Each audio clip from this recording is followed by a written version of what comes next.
حبنا نتليو الكسكي ومسؤولكو ديبانا دينو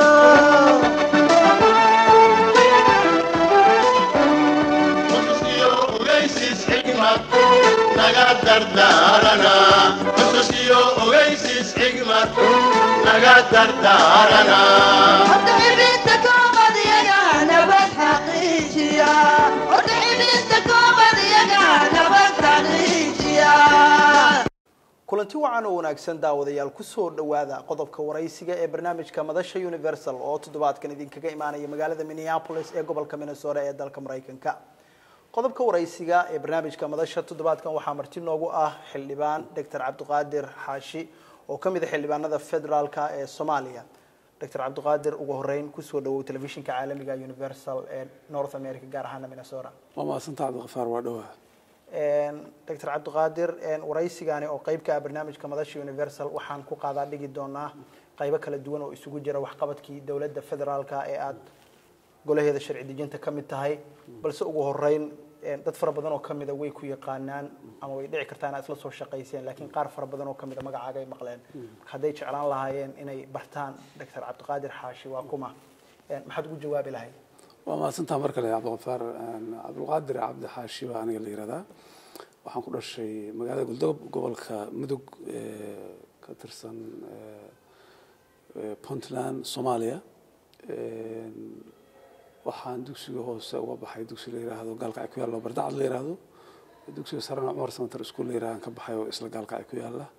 جامعة الصومالية كل يدي اللغة دا يعني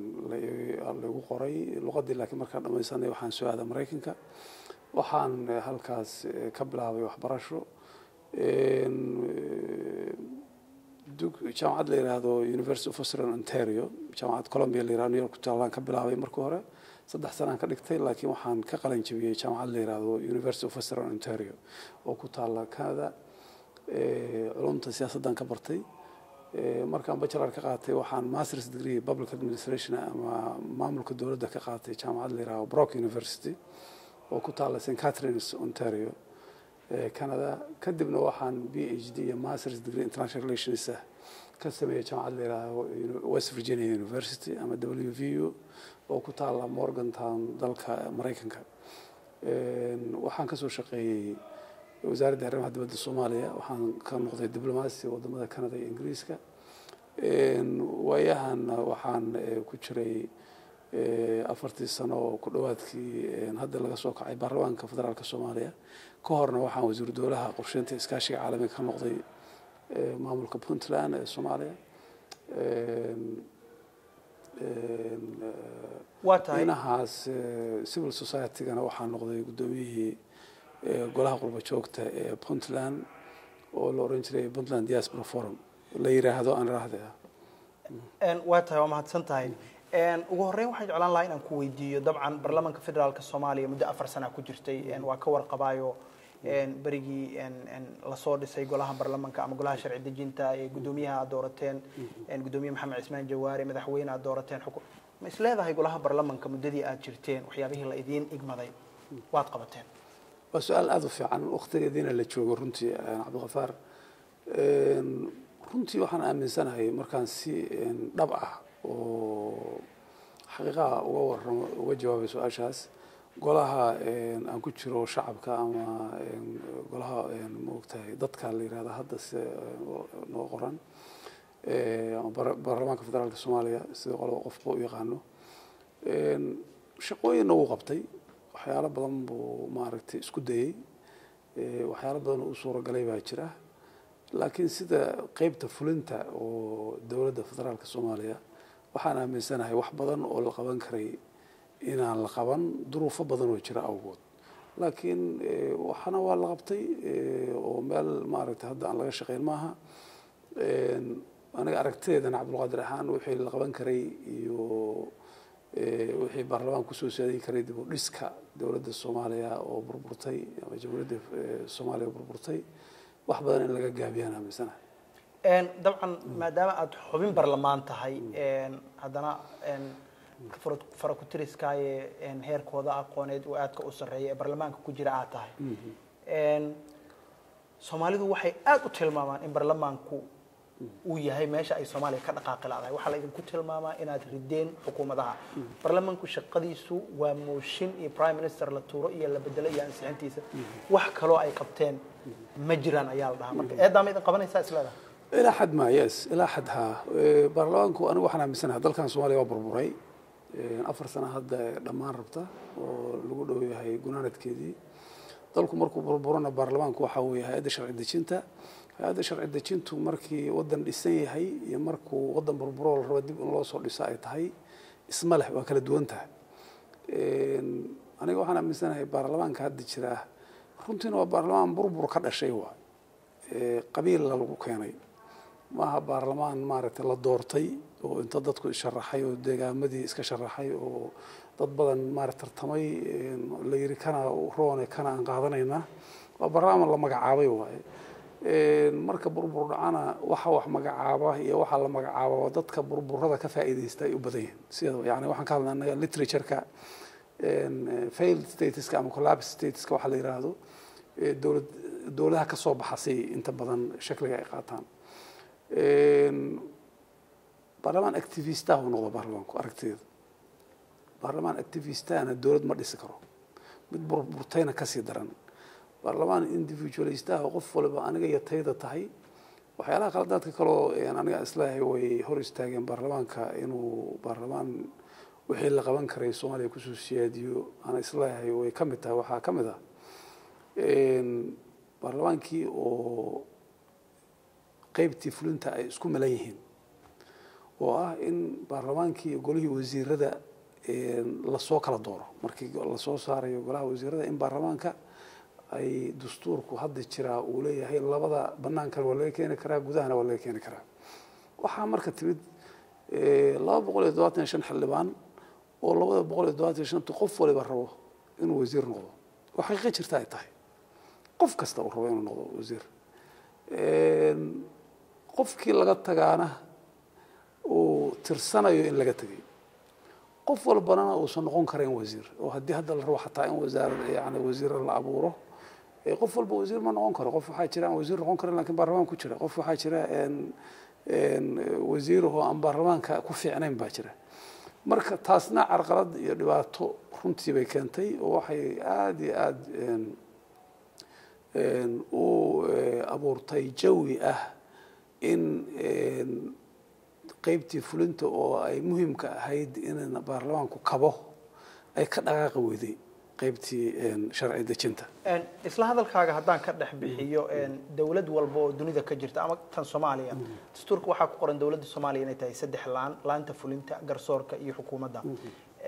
garsoorku awood saasa ma laho aad uma dhisna labada laan ee hadda aadka u dhisan ee shaqeeya waa sharci dejintu aad adiga ka mid tahay iyo fulinta oo madaxweynaha iyo ra'iisul wasaaraha iyo golaha wasiirada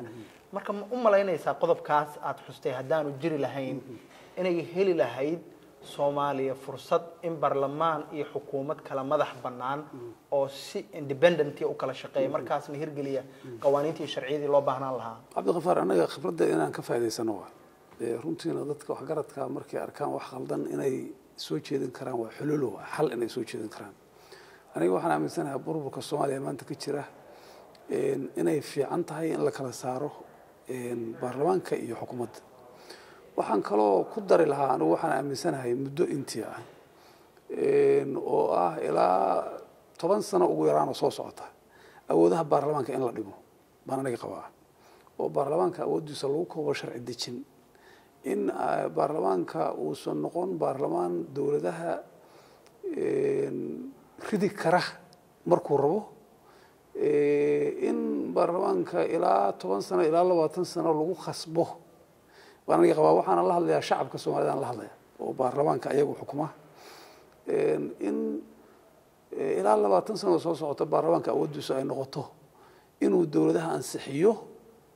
ansixiyo laakiin uusan ka daba tegi karin isla su-aashaas sooma soo baxayso dr cabdiqaadir haddii la yidhaahdo xukuumadda yaan laga daba tegin haddoo barlamankii golaha sharci dejinta hay-addii dowladda ugu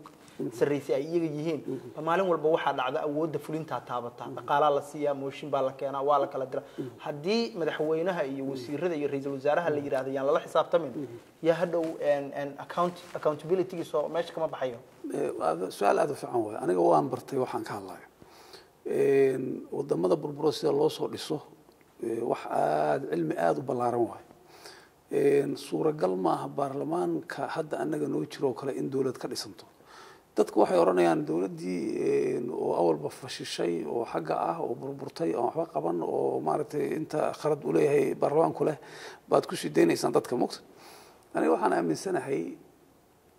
soomaaliya haddii dowladihii fulinta xukuumadaha la sii dayn lahaa hargaha laga sii dayn lahaa wuu jiri lahaa musuq maasuq wuu jiri lahaa wax isdabamarin wuu jiri lahaa maaragtay laakiin waxaan aaminsanahay wax aada uga badan waxa la qabtay baa qabsoomi lahaa wax aada uga badan sababtu waxa weeye baarlamaanku laba arrimood buu hadda ku xukuumaddu laba arrimood bay hadda ku shaqaynaysaa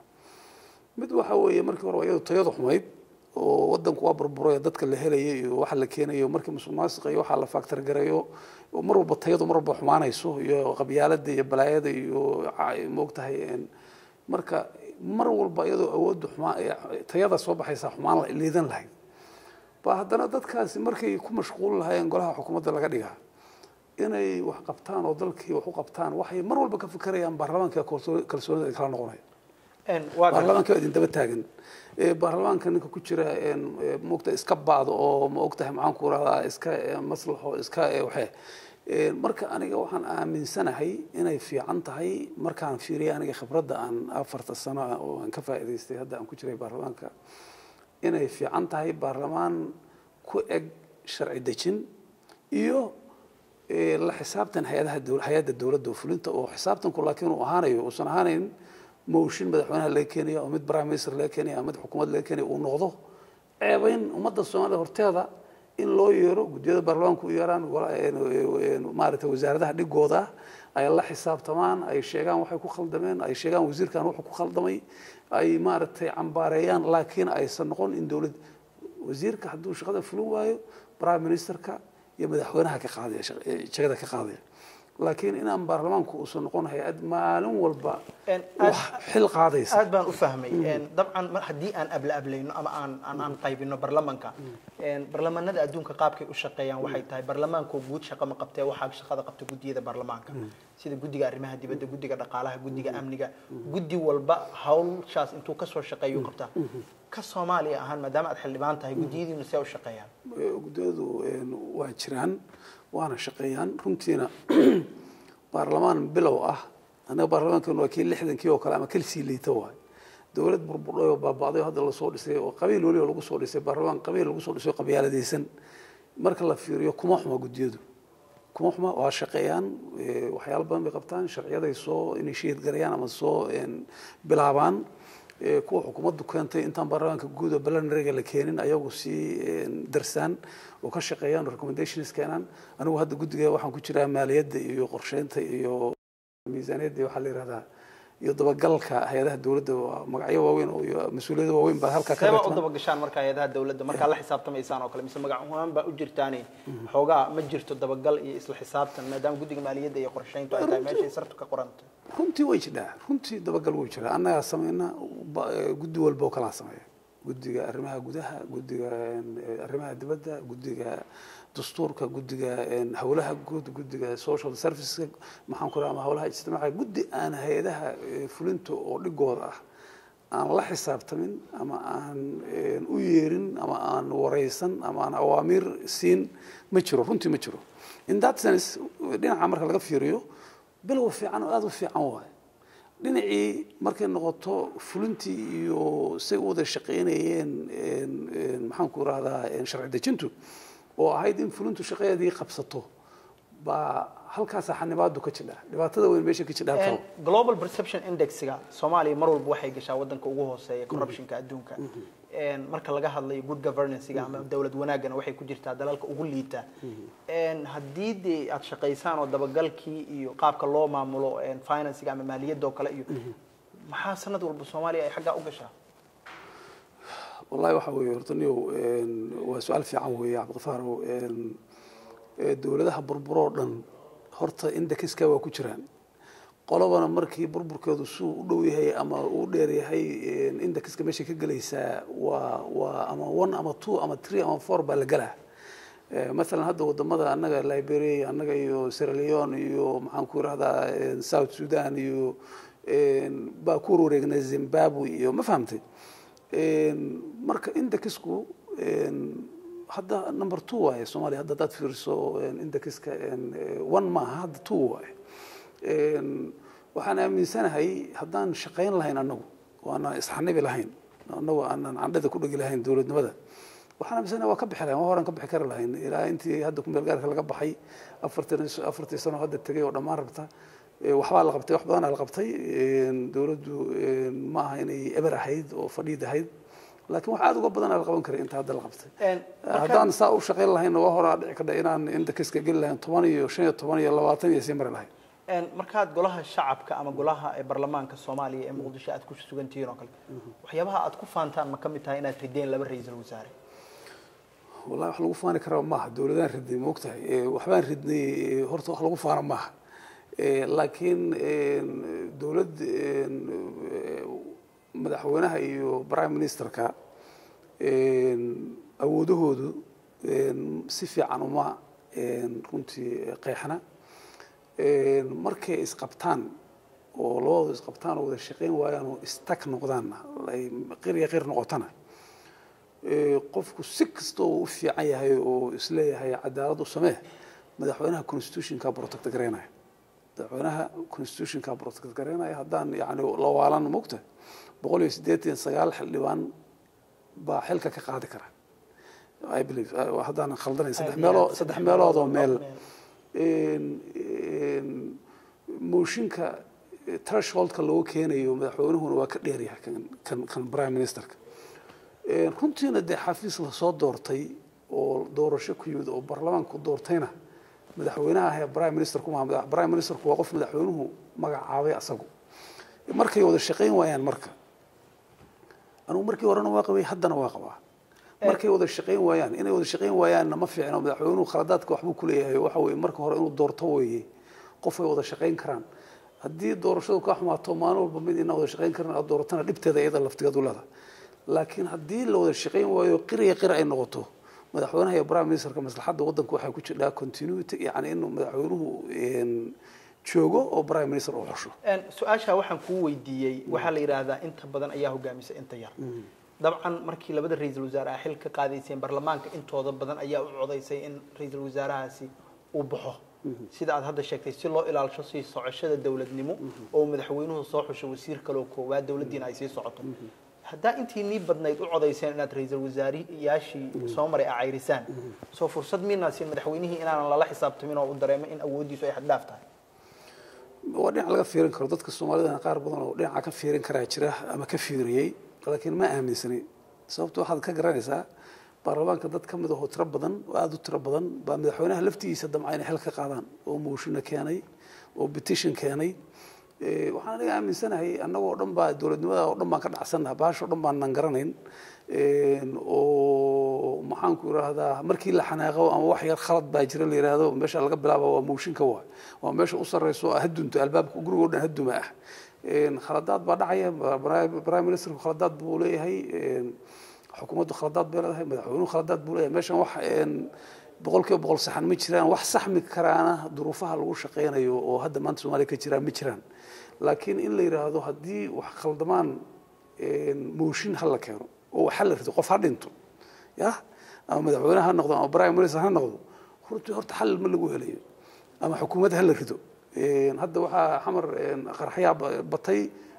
wasiirkii amniga la riday waxa la riday wasiirkii taliyay nabad sugidda la riday hadda kuwii ku xigay baa leeyahay la rido ma fahamtay ma qabo aniga inay xal tahay qof la rido qof shaqada laga qaado xal ma waxa xal ah dawladnimada oo dhan in loo jiheeyo in amniga laga shaqeeyo ama in qorshe la leeyahay ama qorshe weyn oo macna laho comprehensive oo dawladda dhan kooda shaqaysan kala qof la bedelo staff la bedelo wax ma keenayo ma soo siyaadinayo markii hore ma soo siyaadin haddana ma soo siyaadinayo arrimaha la xisaabtanka golaha wasiirada waa la xisaabtantaan su'aalaha weydiisaan ra'iisul wasaarayaasha waa la xisaabtantaan oo waaba taa laba hore u cayriseen madaxweynaha see ula xisaabtantaan niyo horta madaxweynaha sida dastuurku u qoran yahay dastuurku hadda siduu yahay madaxweynaha awoodiisu marka la fiiriyo madaxweyne wax weyn oo hadda shaqaha isagu leeyahay oo laga xisaabtama ma jiro executive powers intooda badan ee prime minister ka leh yes madaxweynuhu talo leeyahay waa odagii dalka prime ministerka asaga keeno qof asagu keenay weeyo markuu xukuumad dhisay iyo markuu wax kala magacaabayo inuu la tashado waana moral duty way يعني وانا وحو حق له هي واي لكن حكومتي waxa xukuma prime minister ra'iisul wasaaraha xukuma oversight ka wasiirada iyo bureaucracy-ga ama shaqaalaha dawladda waxa ku leh waa prime minister ka waay marka madaxweynaha aniga waxaan aaminsanahay hadduu wax flagrant sameyn iyo treason hadduu sameyn madaxweynaha aniga waxaan aaminsanahay mid uu yahay aniga xasan sheekhan hadda waqtigiisa waa dhamaada ma ka hadlayno haddaan dib loo soo dooran madaxweynaha mid kasto yani madaxweynaha in horta impeachment iyo balaaye iyo lala aaday iyo waxa muhiimna ma aha meeshana kuma jiro wax laga xisaabto oo hayaana ma wajdo muxuu hayaaba inuu khiyaano qaran galo ma ahe oo la yiraahdo wadankii uu iibsaday oo noo soo sheego ma aragtay ma ahe madaxweynuhu wax weyn oo hadda la yiraahdo madaxweynaha loo raadsado ma garanayo Cabdiqafaar tusaale ahaan waxaa jiray mooshin aad u ballaarnaa ama aad u xoogganaa oo madaxweynaha laga keenay haddana mooshinkaasi meel dhuxul ku baaba'ay dadka qaar waxay leeyihiin beesha caalamka oo awoodda afraad ee hadda wadanka marmarka qaarkoodna awood labaad iyo saddexaad ba noqota ayaa faragelin toos samaysay mooshinka joojisay dadka qaar waxay leeyihiin xildhibaanada laftirkooda la kala furfuray oo waxa shaqeeyay maaliyadii iyo maaragtay marka mooshinkaasi maxaa halku ku dambeeyay dadka qaarna waa xoogaal qaarna waa mala awaal bay xogaha ku helayaan moogta xaqiiqada jidha waxa weeye mooshinka madaxweynaha la keenay markii horeba si loo qabo uma xoog badnayn threshold-kii la rabay inuu gaaro ma gaaran laakiin 90 buu ahaa baan filayaa 93 la rabay inay geeyaan markii dambe waa la gaaray baan filayaa oo guddoonka waa la gaarsiiyey laakiin dad baa markiiba ka baxbaxay oo yiri waa ka baxbaxanay beesha caalamka iyo dadka sheegtayna ilaa xad Soomaaliya uma rabaan fowdo ma rabaan in wuxuu inta burburaan oo madaxa la isla galo oo ay burbudho ma rabaan laakiin madaxweynaha inay si gaar ah u protect gareynayaan ma aaminsani oo iyagu hadda ay ka reebeen baarlamaanka ka reebeen waxaan aaminsanahay baarlamaanka dhexdiisa buusan ka socon kareen mana hayn madaxweynaha haddii uu treason galo oo wadanka gato maaragtay khaladaad keeni kara in xilka laga qaado uu galo in kan hadda joogay mid dambe midna baarlamaanku inuu ka baqi lahaa ama aan laga keenin mooshin ma qabo anu waxbaan ka keeni lahaa laakiin kuma qancin runtii ma ku qancin inay xaq ahayd ama gar ahayd mooshin in laga keeno madaxweynaha ma ku qancin khaladaad waa jiraan khaladaad badanaa jira tayaxuma dawladeedaa jirta maamulkiyo aan isla casrayn baa jira maaragtay laakiin wax madaxweyne xil looga qaado aniga ma arag marna ma arag waxyaabaha dawladda xasan sheekh lagu tilmaamo waxa ka mid ah inkastoo aadan adigu xubinna ka ahayn laakiin maadaama gulihii sharci dejintu ay tahay laan ka mid ah dawladda waxaa la sheegaa koox gaar ah dadku magac bay sheegaan oo dam jadiid la yiraahdaa meel isku soo xirtay kooxdii baa dawladii meel walba iyada maaragtay ku tagrifal fara badan oo dhinaca awoodaha ah ama si xun isticmaal dhaqaalihii iyo maaliyadii dalka ah marka arrimahaas oo dhan waxyaabihii ku xusnaa mooshinkii madaxweynaha laga waday ma waxaa leedahay waxaas oo kale wax muuqday oo madaxweynaha lagu abaari karay ma ahayn look Cabdiqafaar I want to play the devil's advocate ما فهمت waxa gaado waxa tirada qofkii oo shaydaanka haduu maqayahay waa la difaaca ma fahmت nimankan dad muslim hadda Soomaaliya waayo la sheegayo oo hadda aniga runtii shaydaan ma ku matalayo laakiin horta madaxweyne walba xisbi uu leeyahay nimankan damjeel la yiraahdo hadda anu ma aqaan ba into 2 iyo 3 qof yaan ka aqaana madaxweynaha dadkii markuu campaign ka galay la soo campaign gareeyay way madaxweynaha ku horeeyay group kale la soo campaign gareeyay Cabdullaahi Yusuf la campaign gareysay maxaan ku raahdaa Cabdiqaasim qola la campaign gareeyay madaxweynaha walba dad buu leeyahay see wuxuu maamulaan is a different issue ma aaminsan inay si la rabay wuxuu maamulaan ma aaminsan runtii inay si la rabay wuxuu maamulaan ma aaminsan waxaan aaminsan fursado qaali ah oo dahaba inay dhumiyaan Soomaalina ka dhumiyaan ilaa xad ma laakiin meesha la gaarsiinayo iyo ilaa xadka maaragtay la gaarsiinayo waxa ama ayagu kaligood kharibeen ama ay hagaajin kareen waxa dhici kara inaysan fair wada ahayn yes xukunkii way hayaan madaxweynaha talooyin bay ku leeyihiin way kula haayeen waxbay la dooreen waxbay la dhiseen wixii ay la dhiseenna sidii la rabay ma wada noqon Soomaaliya oo dhan baan qof ayaan ogeyn oo Soomaaliya hadda loo sheegayo ka naxaya ama surprise ku noqonaya ma jiro marka xogaa ka badbadinayna waa jiraa waxyaabaha xasan sheekh iyo damo jadiid ay ku andacoodaan ama ay sheegaan waxa kamid ah waxyaabo fara badan oo aan qaban lahayn waxaan ka dhaqaaqi weynay maamul goboleedyada wasiir baad ka soo noqotay Puntland oo kale xiriirka ugu adag dawladda dhexe wuxuu kala dhaxeeyaa ama dawladda federaalka Puntland ma u malaynaysaa in eedaasi ay u jeedinayaan ama damo jadiid aan iraahdo ama villa Soomaaliya madaxtooyada Soomaaliya aan iraahdo ay maamul goboleedyada gaar ahaan Puntland oo kale u jeedinayaan inay qaban karto ما أمسنا حقتها ما أمسنا أنا أدرس حقتها ما أمسنا صابتنا كل شيء دولة الحادي طيالة ذهي ويضم على ذهي ما مولدا قبل كتيرة ويحنن كذا ركتير ضدك الصومالي وي بونتلاند صوماليا مكجوين قيب كم ذا وي سياسة ده وأنا قيب صوماليا كم ذا تهي حدي أي engagement معنا له oo constructive ah oo comprehensive ah maxaan ku raahdaa dhameystiran oo xadisaal ah uu jiro anigu waxaan aaminsanahay Puntland iyo dawladda federaalku inay wada shaqeyn karaan laakiin waxaa jira Dr. Cabdiqaadir iyo gobolada kale ama koonfur galbeed ha noqoto ama Jubbaland ha noqoto ama Galmudug ha noqoto laakiin Dr. Cabdiqaadir waxaa jira barigii aad adigu wasiirka ahayd ee uu فرولة مدحوينها كبونتلاند هي هذا دكتور عبد الولي جوجو وح إن بدن صار نقضة دولة بونتلاند أو حرير كأجرتي دولة فدرال ويرتها أنت لما قلي مع القبلات ذا كلا أو حرير كأجري أم دمد كتا كلا دحية دولة فدرال مركا إسلام هاي لفتر كود بونتلاند حوجا لحساب تنكبر مع القبلات ذا ويدو وحي أمي سنتين دولة فدرال كا أي بيدو صار الشيء يدو سمايسوي أي حساب تنكبر أنت مع القبلات ذا كلا runtii la xisaabtanka waxa keeni kara ayad oo kale hana qaadnimada keeni kara Puntland waxay jidhay muddo dheer jidhay dawladda federaalka waa ka horeysay markay ka horeysay waxbay samaysatay structures bay samaysatay nidaam bay samaysay shuruuc bay samaysatay ilaa xad ma waa dawladda goboleedka kaliyaho dawladda federaalka la xisaabtamay ka ilaa xad marka qaarkood waxaan xaq ahayn waa kula xisaabtamay keeni kara inaan laga yeelin haddii waxaan khalada keento waa tahay laakiin inta badan aniga waxaan aaminsanahay waxyaalaha Puntland ay keenaysay anigu waxaan xogaalka intaan ugu ahaa waxyaalo lagu heshiiyay baa dawladda federaalku waxay kula heshiisay dawladda Puntland oo la saxeexay gaalkacyo agreement Garawo 1 Garawo 2 waxaas oo dhan wax dawladda federaalku ay saxeexday oo aan la qasbin oo inta la negotiate gareeyay oo madaxweyne Sheekh Shariif ama madaxweyne Xasan intuu joogay prime ministeradii joogay ay la saxiixan baahay ma fahamtay oo madaxweynayaashu la saxiixan marka Puntland haday tiraahdo wixii la saxiixay waan rabaa in la fuliyo dambi ma gelin ma fahamtay laakiin marmarka qaarkood ma ku muuqataa haddii dawladdii dhexe ay hogaankii wadanka iyada hayso maamul goboleedyadiina la yiri waa dawlado xubno ka ah dawladda federaalka ah haddii isbarbariyaac iyo midmid ku taag ay farabadato hadhow sheekadu waxay noqonaysaa inay meelna ka dhaqaaqi weyso waayo waxa dhumayo hogaankii iyo isla xisaabtankii guud waa su'aal aad u fiican waxa la rabaa dawlad federal system baa la qaatay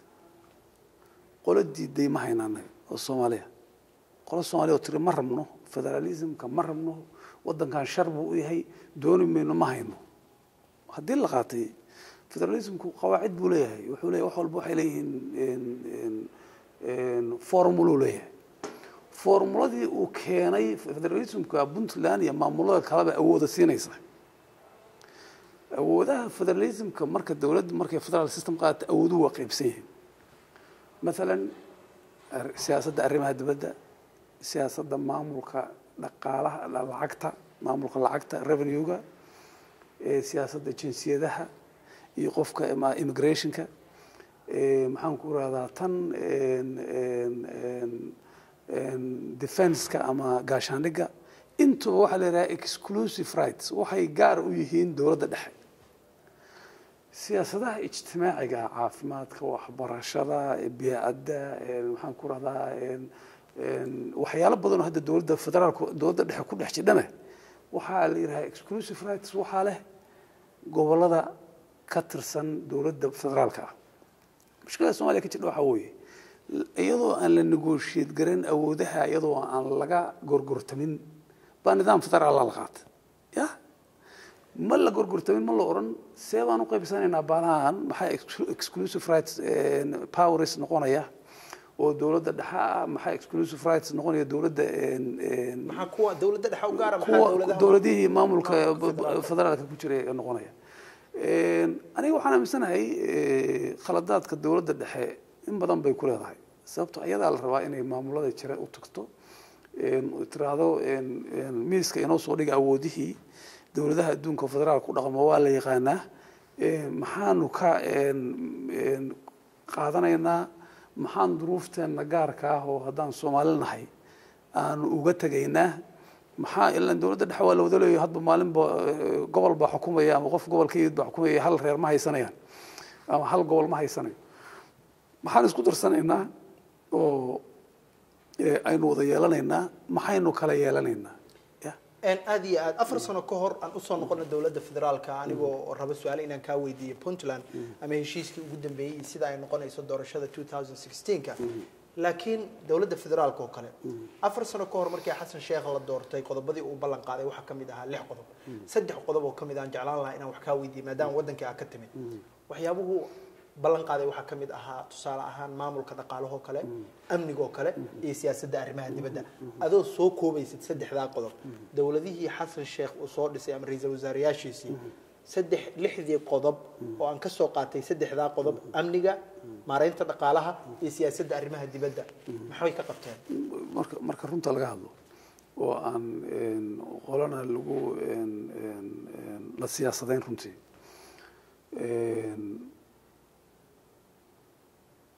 waxyaalana waa la qabtay amnigu waxaan aaminsanahay hadda qaraxyada dadku arkayaan qaraxyadu waa badan yihiin qaraxyadu markay bataan maaha macnaheedu amnigu inuu hoos aaday maaha tayeynta ciidamada ama kuwa gaashaandhigga ha noqdeen oo xoogga dalka ha noqdeen ama booliiska ha noqdeen ama niisa ha noqdeen tayeynta iyo qalabaynta iyo mushaarsiinta iyo waxaasoo dhan waxaa aaminsanahay horay in loo socdaan aaminsanahay يعني مشاركة دلها حقها هلا وايو لكن إلى 22 ألف وحبها هراي لوجو صعد دقالها مامل دقالها وحوين بهراي لوجو صعد دقالها ربيع وقدن كلا قاعدة هي هذا أدب إيري هاي بيش الربيع ميلودو منه معها 1% معها لكن بتشت باكرة أفر سنة هذا أنا وجود مريض كشرة بتشت السماية بتشت بالله السماية بتشت كاسو إلى حد وحبها لوجو رقمه ما يصير الربيع لوجو رقمه لكن وحبها لوجو رقمه bilowgii dib u dhiska dhaqaalaha maareynta dhaqaalaha wadanka waa jira arrimaha dibadda horumar weyn baa laga sameeyay laakiin 10% ma aha wixii gidigood horumar baa laga sameeyay waa ka fiican yihiin gidigood 12 waa ka fiican yihiin waa marka ilaahay laga baqaayo oo xaq suurayo weeye laakiin 10% anigu waxaan aaminsanahay wixii la qaban karay 10 ama 20 ka badan lama qaban waa tahay dhinaca arrimaha dibadda oo kale aan ka warqabo in waxbarashadaadina ay aad takhasuskaagu ah dhinaca arrimaha dibadda siyaasadda waxyaabaha dawladda Xasan Sheekh lagu amaano gaar ahaan qaar kamid ah wasiiradii soo shaqeeyay lagu amaano waxa kamid ah dhisitaanka siyaasadda arrimaha dibadda oo kale isdhihi kartaa waa wax kaliya ay dawladdan ku faani karto والله horta waxa weeye Soomaaliya markay transition ka baxday adduunka oo dhan ba embrace gareeyo marxabeeyo soo dhaweeyay waa wax iska given away ما آمن سنة أنا هذا إني تهي واحد دال قارو وزيرة arrimaha dibadda soo maray ay sameeyeen oo dhammaantood qof waa jira runtii hadda gabar baa kusoo adantay qofkii horreeyay wasiirka noqotay gabar bay ahayd Fawziya la yiraahdo way fiicnayd runtii adduunku waa soo dhaweeyay wasiiradii ku xigay waa dadaaleen oo waa sii ambaqaadeen oo runtii meeshii ka sii ambaqaadeen waxaan aaminsanahay dadaalka horumarka laga gaaray arrimaha dibadda horta wuxuu ahaa mid beesha caalamku wadan ka kufay oo ka dhacay oo haddana soo yara istaagay ay horta kusoo dhaweysay oo systemka international systemka waxa la yiraahdo la soo gelinay in safaaradii la soo celiyo in maadaama transitionka Soomaaliya ka baxday maaragtay safaaradii Soomaaliya la aqbalo oo safiirna la ka aqbalo waxaas horta waa wax iska giban oo la filayay waxa weeye runtii xasan sheekh markii la doortay madaxweynaha hadda jooga markii la doortay dowladda Mareykanka Soomaaliya itraaf fuulahay buuxaysay madaxweynaha Obama madaxweynaha qaabilay secretary of state ka horreeyo qaabilay safaaradii Soomaaliya markii uu horeysay la aqbalay in maarta la keensado wasiirka hadda wasaaraha hadda jooga safiirka Umar Cabdirashiid baa safiirka uu horeeyay laga dhigay hadda safiirkii labaad baa jooga oo Washington jooga dowladda Ingiriisku waa qaadatay Soomaaliya dhabarkay saaratay oo runtii aad iyo aad bay u soo dhaweysay dowladaha kale oo dhan saasi Soomaaliya u soo dhaweeyeen oo liberal democracies-ka ama reer galbeedka kuwa ayaa ka shidaal qaatana saas oo kale kuwa dariska ahi waa statuskii Soomaaliya kor bay u qaadeen oo markii uu horeysay ra'iisul wasaaraha Ethiopia oo maaragtay wadanka inta badan nala ku xanto inaan isdiidanahay oo dagaalanay oo dadku ay yiraahdaan Soomaaliya iyada hortaagan ra'iisul wasaaraheedu wuxuu yimid 2012 September markii madaxweynaha la dhaarinayay ra'iisul wasaarayaashii madaxdii dowladda adduunka joogtay uu ka mid ahaa waxayna na tusaysay in Soomaaliya inay soo noqotay oo dowlad tahay iyaga laftooda marxaati ka yihiin oo qaabileen oo ogolaadeen wixii kale oo dhameystiran anaga la ka rabaa dan Soomaaliland Dr. Cabdiqaadir laakiin inta badan meelaha aad ka hadlayso kale waxa la dhihi karaa waxay hareer mari karaan eedeymaha inta badan dowladda loo jeeday tusaale ahaan amniga kale waxa la tilmaamaa in dowladdu ay ku feel garowday ama ku guul dareysatay haday noqon lahayd qaraxyada dhaca xataa waxaan ka warqabnaa inayna ku shiri karin golihii shacabka ee baarlamaanka ee aad filabay dhabo ku shirtaan inta badan oo kulamadiina inta ugu badan ay xagga ka dhacaan waagi horena aad golaha baarlamaanka ku shiri jirteen maaliyadda kale waxa tir wax badan oo fiican baa la qabtay hadda waxaan ka warqabnaa in mooshinada laga soo abaabulay madaxtooyada loo isticmaalo maaliyadii ama lacagihii dadweynaha ama public ahaa ee toos uga imaanay bangiga dhexe waxa iyada laftirkeeda dhici karta in siyaasadii arrimaha dibadda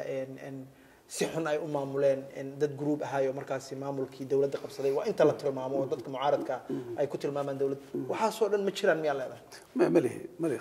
look waaw waxaan bircad qafaar waxaan biiray wixii la qaban karay 20% ka badan in la qabtay ma aaminsan waana aaminsanahay ilaahay hortiisana waa aaminsanahay maaragtay dadka mar rabo inaan Soomaalida been u sheegno laakiin horumar waa lagu tilaabsaday waxa waa la siyaadiyay meeshii 2012kii meeshii wax joogeen ma aha haddaan isqabqabsigaan iyo dawladda xukuumad rididaan iyo markii horena xulashadu fiicnaan lahayd xulashaduna hadday fiicnaan lahayd xukuumadahana si hadda loogu degdegayo loo ridayo aan loo ridi lahayn runtii horumarku inta ka fiicnaan lahaa saacada la deyn lahaa prime minister ku horeeyay hadii la deyn lahaa waxaan aaminsanahay maanta meeshan joogno meel ka fiican baan joognay Cabdiwali hadii la deyn lahaa waxaan aaminsanahay in xogaa la dhaqaaqi lahaa Umar Cabdirashiid hadii hadda rabshada iyo laga deyn lahaa iyo dawladdiisa hadda joogta waxaan aaminsanahay in wuxuu soo laakiin waxa weeye midkii la keenaba waa la mucaarada waxaan loo mucaarada wax kala maaha 275 xildhibaan oo mid walba wasiir rabaa jooga wadanka ma fahamtay ilaa mushkilaas xal loo helana waliga dawlad degan oo shaqeysa oo lagu naaloodo wadankan ma helayo waa tahay arrin waxaa jirta inta badan cumuuman Soomaalida guud ahaan caanka ah gaar ahaan qurbaha ku badan oo ah saamaynta ay beesha caalamka Soomaaliya ku leedahay waxa la tilmaamaa wadamada dariska oo kale faragelin toos ah inay ku hayaan waxaan ka warqabaa inaad ahayd wasiir dawladda qorsheynta iyo xiriirka caalamiga ee Puntland shirarkii Garowe Gaalkacyo agreement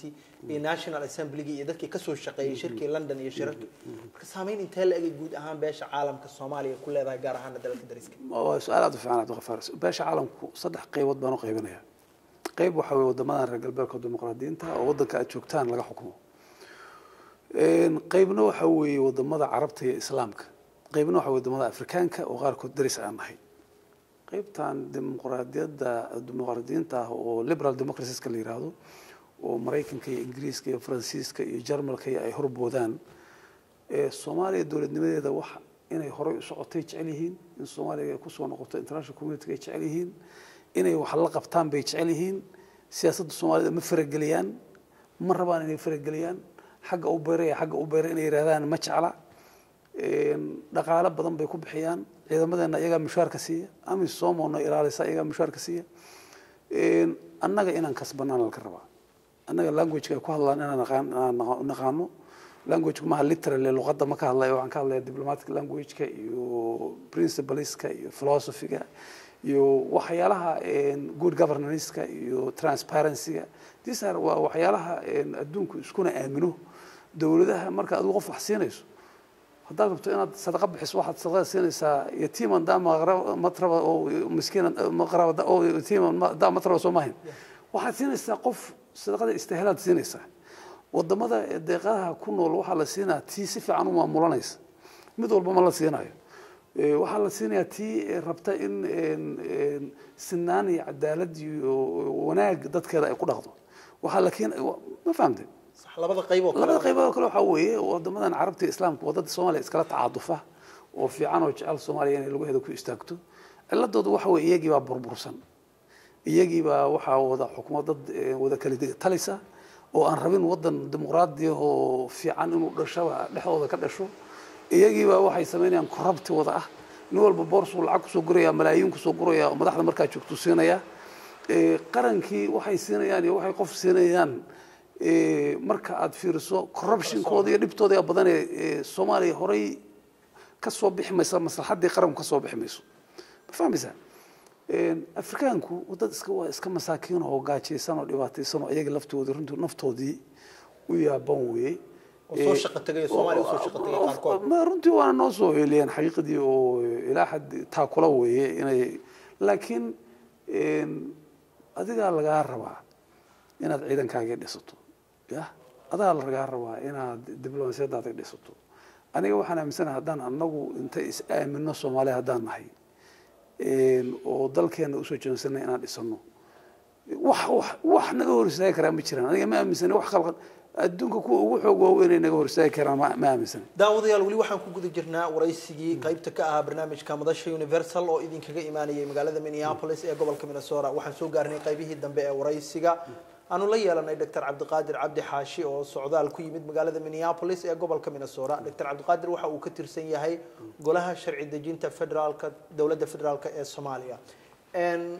waxa jiray heshiis dhexmaray maamul goboleedyada iyo dawladda federaalka oo ku aadan hanaanka loo maareynayo doorashada 2016 xaqiiqdii heshiis baa dhacay inta badan beesha caalamka iyo wadamada arrimaha Soomaaliya daneeya ay taageereen dhinaca kalena Puntland ay qaadacday horta heshiiskaasi adiga ka Cabdiqaadir ahaan seebo kula yahay qaabka loo maareynayo ama loo marayo doorashada 2016 والله waxa fiican heshiiska ka hor inaan u noqono heshiiska waxa weeye wuxuu ahaa heshiis ah in laba aqal oo baarlamaanka aqalka hoose 4.5 ka anagu aan ku joogno oo nidaamka qabiilka in lagu soo doorto aqalka sarana oo lagu heshiiyay 2012 in la dhiso 2016 in lagu soo doorto qaabka maamul goboleedyada problemka jira waxa weeye Soomaalidu waxay ku heshiiso inay ku dhaqanto way hadii la rabo dawladnimada inay hore u socoto hadii aan lagu dhaqmayn wixii lagu heshiiyay waa in wax bedel lagu heshiiyo hadii kala ma soconayno lama rabo in maaragtay meel aan wax ka soo socon wax laga raadiyo dawladnimadu meel aysan ka soo soconin laga raadiyo lama rabo waxa weeye مثلا aqalka sare waxa markii hore 2012 lagu heshiiyay in 18 gobol oo u dambeeyay dawladda Soomaaliyeed oo legitimate-kaada u dambeysay oo militariga ahayd markay dhacay 18 gobol bay ka tagtay 18 gobol in lagu qaabeeyo saddex oo 54 xilliba ay soo baxayso xildhibaan aqalka sare aqalka hoosana lagu dhiso 4.5 laakiin ay u dambayso 2012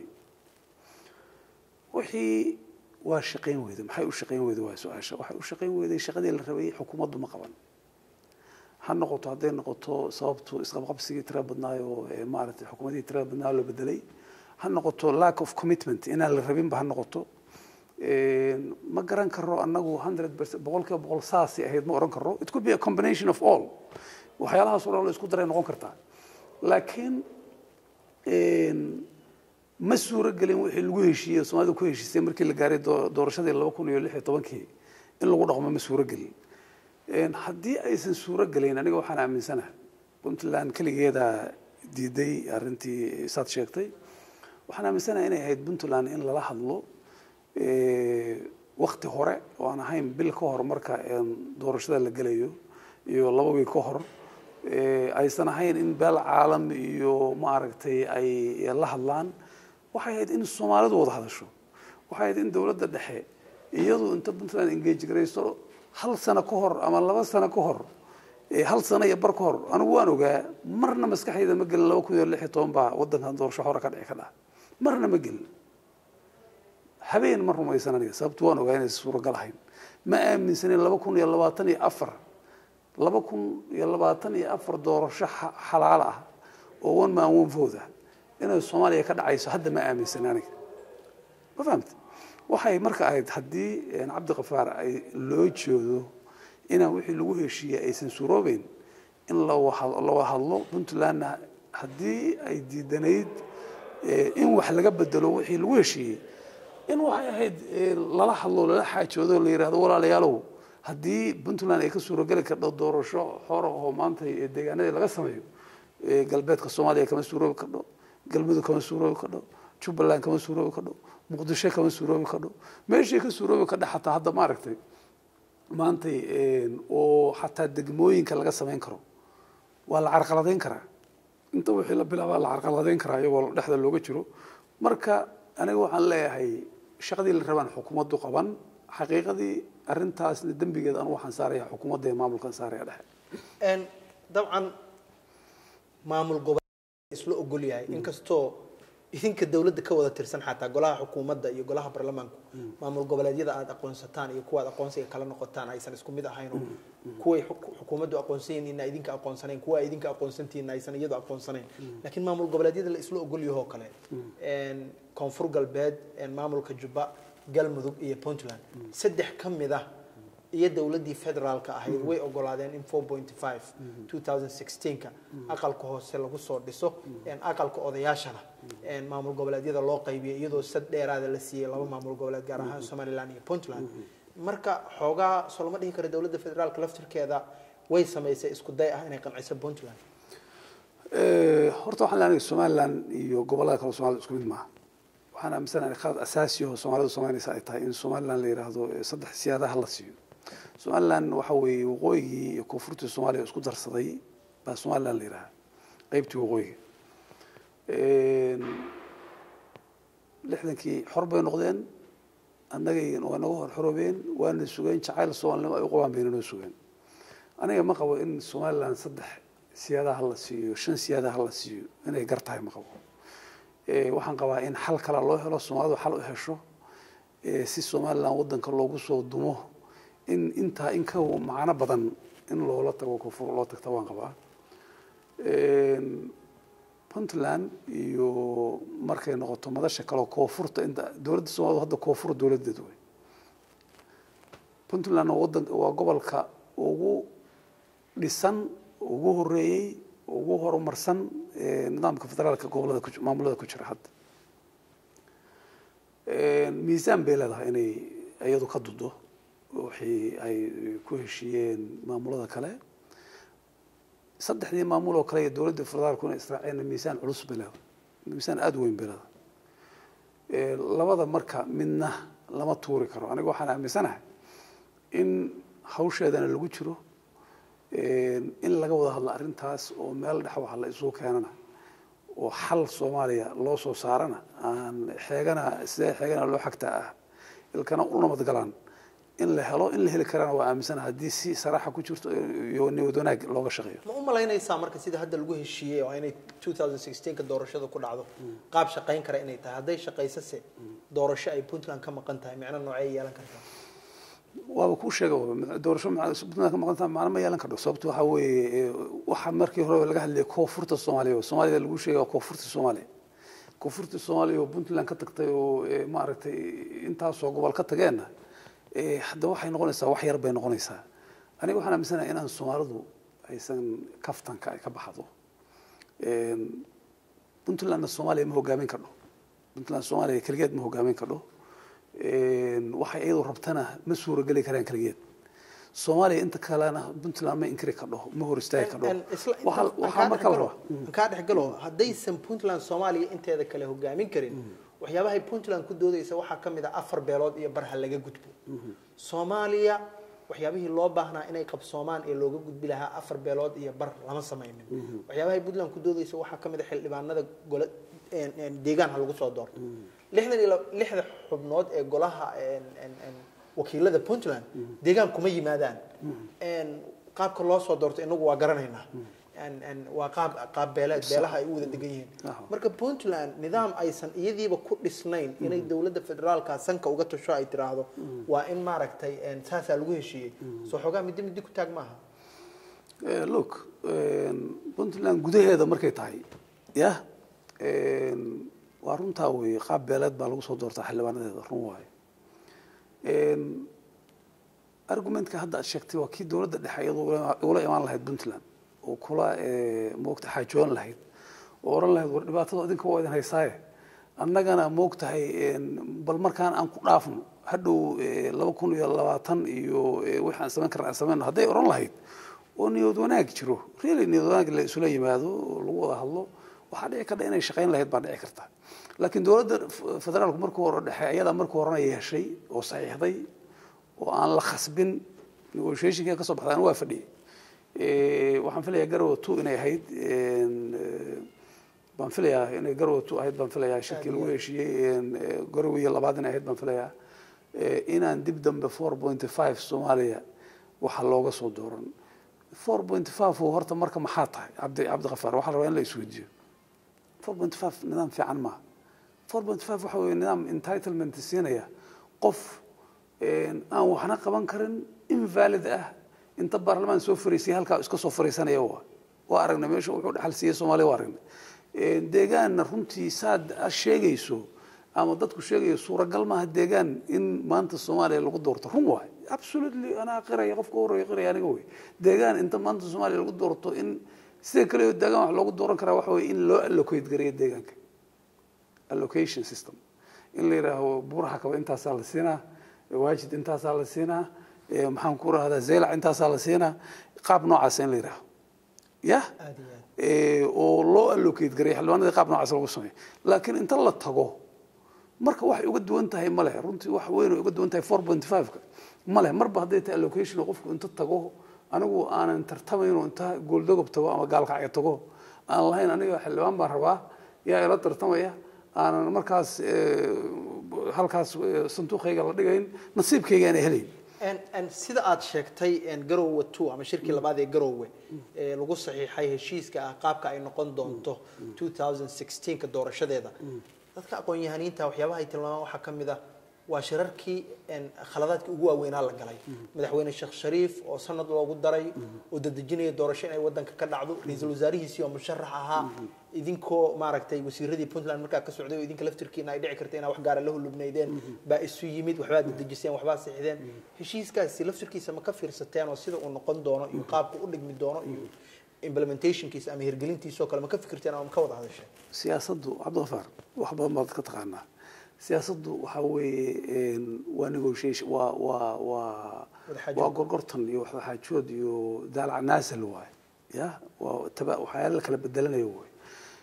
markastana qof baa advantage kale avantageada waxa la yiraahdaa marba qof baa mar walba maslaxadiisu ka hormaraysa dadka kale qofka mar walba meeshii joogo incumbent-ka hadda madaxweynaha maanta jooga Soomaaliya wuxuu jeclaysanaa inuu soo noqdo qof Soomaaliya xaq buu u leeyahay وراتنا هدو فشلي هدو في عينه هدو مال حيه أنت وروح على سنة وصنعه وحو استعمالها إنسترومنتس كي الدولة دولنا وبنانا واستعمالها وحو استعمالها قاب كستو واستعمالها كرو أذيك هو إن كشقيسو هذا ديدنت هاي إنه صنكم مرين marka sheekh shariif iyo cabdiwali iyo faroole iyo sayaxayaashii iyo waxaan saan yeelay justification maaha aniga waxaan aaminsanahay madaxdii Soomaalida oo markaa joogtay baa ka badin waayay markay wax walba daalacnaasireen oo meel kasta geeyeen oo kor u qaadeen oo hoos u qaadeen waxay ka badin waayeen heshiiska noocaas ah inay soo saaraan waa tahay haddaan ka gudubno dhinaca federaalka oo kale 275 xildhibaan ee baarlamaanka federaalka ka tirsan xildhibaan walbaba hadda beel buu ku yimid laakiin xaqadu waxay tahay deegaan buu ka soo galaa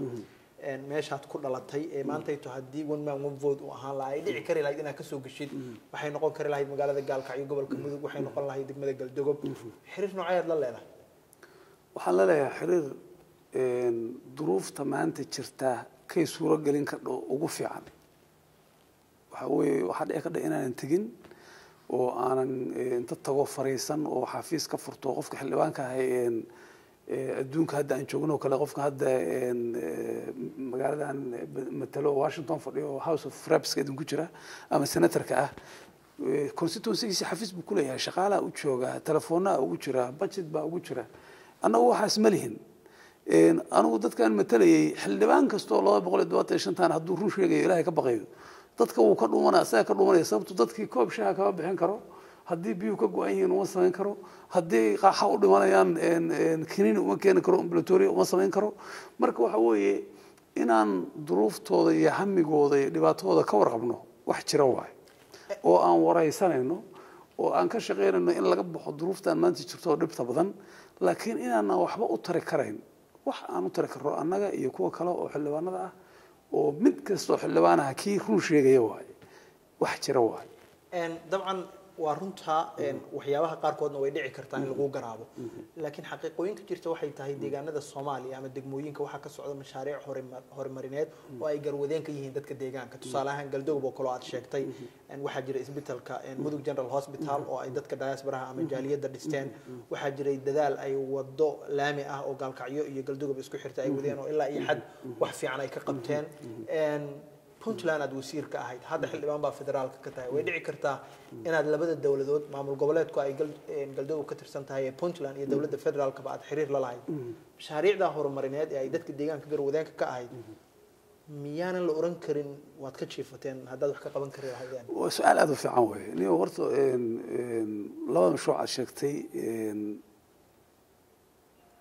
waxaa dhici karta qof ahaan aan labadaba ka qayb galay مسؤول أهان جدك مدحونها بونتلاند دكتور عبد الولي وكله الله أنا وكله الله حلو أنا كله لما أنا مسنا وزير كهذا بقف كنوها شكي جماعة شرو أنا ولا كنا كله الله من هو وإحنا وكبحي العقبة بونتلاند كبحي صي هدير بتهيراته كنت كل دورنا أنا بحيان فيها وحكلنا وبلغ هذا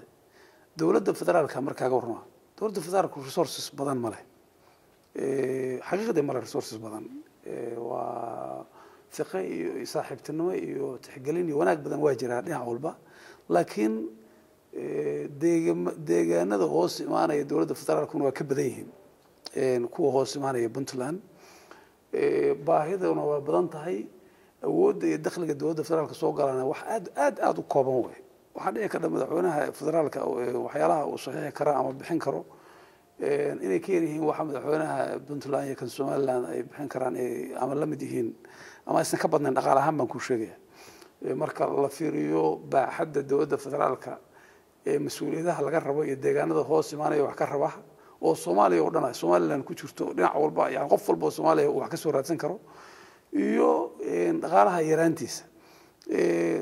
dowladaha Puntland iyo Somaliland iyo Jubaland iyo Galmudug iyo maxaan ku raadaa South West iyo mid walba waxa weeye wixii soo gala ayada oo dhexdeeda gudaheeda ay ka samaysto ayada un baa isku maareynaysa marka aniga waxaan aaminsanahay mashaariicda hoos oo localka meesha ugu fiican oo laga riixi karo waa dowladda Puntland weeye ayadana wixii annaga nooga maqan waa ka raadinaynaa oo gar ah oo nooga maqan waxaan ku rajoonahay in laga heli karayo ugu dambeyntii Cabdiqaadir Cabdi Xaashi waxa tahay nin waaye araga qoonyahana bartay culumta siyaasadda xiriirka caalamiga ah wadamadan galbeedka gaar ahaan Canada iyo Mareykanka wax ku bartay adoo soo koobaysid mustaqbal nooceeya ayaa ku muuqda Soomaalida cusub ee maanta joogta qurxoonaan kara aadna u fulxumaan kara waxayna ku xiran tahay ummadda Soomaalidu sida hadba ay ayadu u tashato aniga waxaan aaminsan wadankan waa burburay meel aad u xun buu tagay Soomaaliduna ma garwaaqsana ilaa xadka wadanku burburay runtii madaxda Soomaalidu ma garwaaqsana sababtoo haday garwaaqsan yihiin xuluusheeda ay raadin lahaayeen waxaan aaminsanahay aniga haddii Soomaalidu garwaaqsato baaxadda burburka wadanka haysa iyo baahida loo qabo in la isu tanaasulo oo Soomaali meel kasta ay joogto isu tanaasusho oo qof kale u soo istaago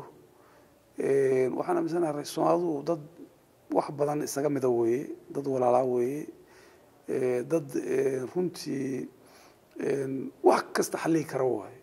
أنا waxaan aaminsanaa dib u heshiisiin dhab ah oo wanaagsan oo run ah hadii la sameeyo Soomaalidu sameeyso awood qaybsi fair ama cadaalad la sameeyo ilaahay baa cadil noqon kara laakiin waxa ugu dhow la sameeyo waxaan aaminsanahay Soomaalidu waxay noqon kartaa wadan horumar oo runtii horumar weyn ku tilaabsada oo si aad u fudud ku gaara adduunka ay ka hadhay haddii taas la waayo oo nimba uu shiraada adigu dictator si Maxamed Siyaad Barre oo kala ka noqo oo 12 sano meesha 12 sano aysto military ku qabsaday oo aanna dooran ilaahay u naxariistay aqligii noocaas ah Soomaaliya ku burburay ninka hadii maartay la keeno waxa weey wadankan mustaqbal ma yeelanayo rajana ma yeelanayo guud ahaanba inta ayaan ku soo gabagabeynayaa daawadayaal waraysigii gaarka ahaa ee aanu la yeelanay Dr. Cabdiqaadir Cabdi Xaashi oo socdaal ku yimid magaalada Minneapolis ee gobolka Minnesota oo kamida meelaha ay ku nool yihiin Soomaalida ugu badan ee ku nool qurbaha tani barnaamijkan mid lamid ah intaan ku kulmi doono waa Cabdiqafaar Axmed Shiro oo idin leh salaamu calaykum waraxmatullaahi wabarakaatuh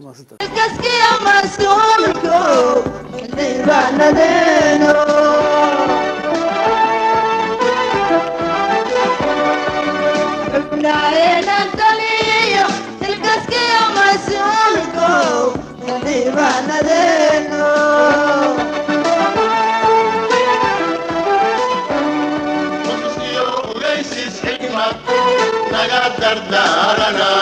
qososiyo ogeysis xigmad naga dardarana wadxibinta koobadiyaga nabad xaqiijiya wadxibinta koobadiyaga nabad xaqiijiya xasilooni gobanimo xasilooni gobanimo